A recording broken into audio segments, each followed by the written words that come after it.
So let's talk about the devil, because it seems to be something that we tend to not want to look at. One of the issues about the devil is if you compare the devil with the lovers, there that relationship is almost divinely protected. It's a loving relationship, but the two partners are free. In this deck, the lovers love, but the lovers are free. There's also a hint of the Adam and Eve, the first so-called first beings, right? Where, I mean, the negative aspect of that is how Eve was blamed for tempting Adam. So the lovers itself is not pure, or, like wine and roses. I feel if you compare these two, look at how the lovers here are attached to each other. They feel unfree from each other. Now, some people might love bondage. Some people might love that you are mine and I am yours. But and some people might not like this kind of free love, So that's another way of looking at it. But the thing about the devil when it comes to relating, and this is just one of the lessons of the devil that I want to share right now, is how we relate. And that idea of ownership of each other, of people, even in parent-child relationships, etc. I'm not free of this feeling possessiveness of the beings in our lives, and maybe that's of human frailty, but the devil helps us look at that, in particular in relationships. And this is one of the things. These lovers feel tied to each other because of something beyond their control. It's not love. It might be lust. It might be this convention. Because we are married, you are mine, I am yours.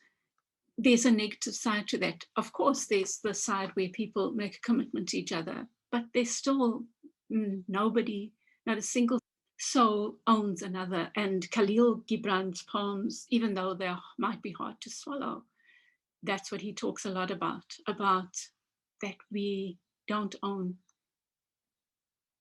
And I think that's if maybe that's something for you to look at, because it's the first lesson that came to me, was that sense of ownership. In fact, these people imagine they are tied. They're not really tied. They are only tied by what's in their minds and what their perceptions about relationships, that relationships are about owning each other. And can you see how even in that ownership of relationships, we might not see the devil in that, but the devil's in that, is in that. Because we want to be together out of choice, not because we feel something has trapped us with each other, or not because we feel we have a right to each other. I own you, therefore you have to be with me. I own you, you own me, therefore I'm not free to be my own person. Take a look at that devil. Take a look at that devil. For me, there's so many lessons in this devil, and that's one of them.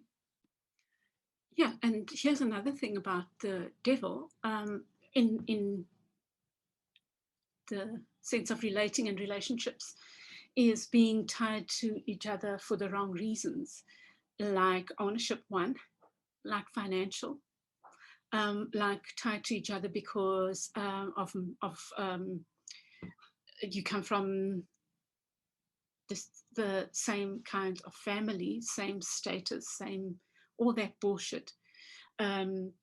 Likewise, which the flip side of it is, that could be that you can't marry someone because of their status, because they are maybe middle class and you are working class. Or likewise, being married or in a relationship because that person's in the same religion, so you cannot marry a Jew because you're Muslim, or Christian because you're Hindu, or whatever the case might be.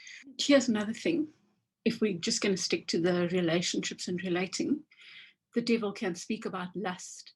And, I'm not sure where I'm not a religious philosopher, but these ideas about what is it sin, and I know that lust is supposed to be one of the deadly sins, but if you think about it, attraction to a person, chemistry, that's such a vital part of a relationship, and that the other word for that is lust, right?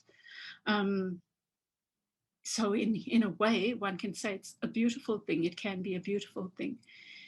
It's when it becomes an addiction that it's destructive, and it's destructive on the person who's addicted, right? Unless it's harmful to someone else. So we need to look at all these. We need to confront where our religious dogma gets in the way of our freedom. But that's a whole other topic, which is related to the devil. But for now, just in terms of relationships, that's the other aspect of it, is that we see lust and chemistry and sexual attraction as a bad thing. Likewise, things like masturbation. Why is masturbation a bad thing? The devil brings up for us to look at our preconception, that are thoughts that come from religious books, etc. Okay, beloveds, I'm going to leave that. I hope that hits home. I hope that makes sense to you. And I hope it helps in some way, a way of thinking or whatever. And I'd love to hear your views on that. Okay, I will chat with you again soon. Bye.